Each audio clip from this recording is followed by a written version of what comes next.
All right. Hey, everybody. Thanks so much for tuning in to the We the Collective Fitness podcast, where we talk about health, wealth, fitness, um, mental health, all that other fun stuff, just to make sure that we're living the best way that we can. I wanted to take a little bit of time to talk through the week's intention of it's a quote from the movie Coach Carter, and it's our greatest fear is not that we are inadequate. Our greatest fear is that we are powerful beyond measure. I actually learned the quote as well from Reed Richards. I was looking around online for different like comic book quotes, and I came across that one. But I think more people might recognize it from the movie Coach Carter with Samuel L. Jackson.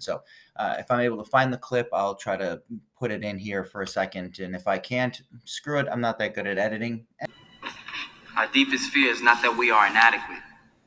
Our deepest fear is that we are powerful beyond measure. It is our light, not our darkness, that most frightens us. Your playing small does not serve the world. There is nothing enlightened about shrinking so that other people won't feel insecure around you. We were all meant to shine as children do. It's not just in some of us, it's in everyone. And as we let our own light shine, we unconsciously give other people permission to do the same. As we are liberated from our own fear, our presence automatically liberates others. Anyway, so we'll just keep on rocking and rolling. Well, what I like to think about when it comes to this intention is that, again, it's not that we are inadequate. It's not that we're not enough. And it's not the scared piece of like we're not going to be enough. The idea is that there's so many things that we can be. The idea that we could be anything could be daunting. So we are powerful beyond measure, that we are capable of infinite.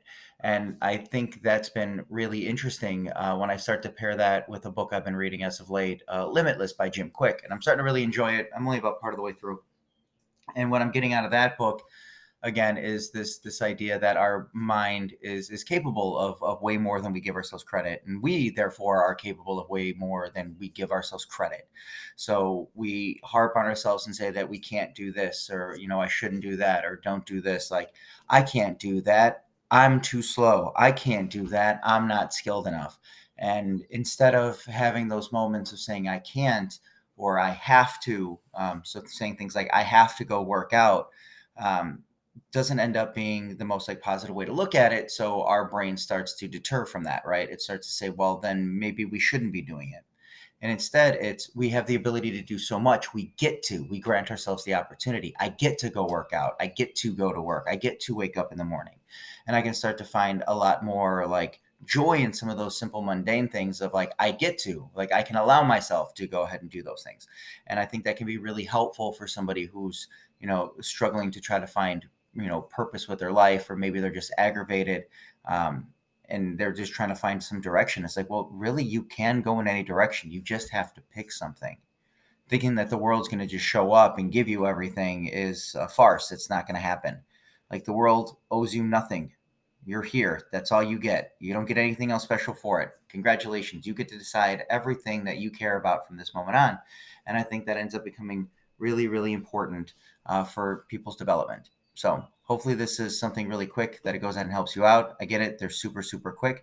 But our greatest fear is not that we are inadequate. Our greatest fear is that we are powerful beyond measure.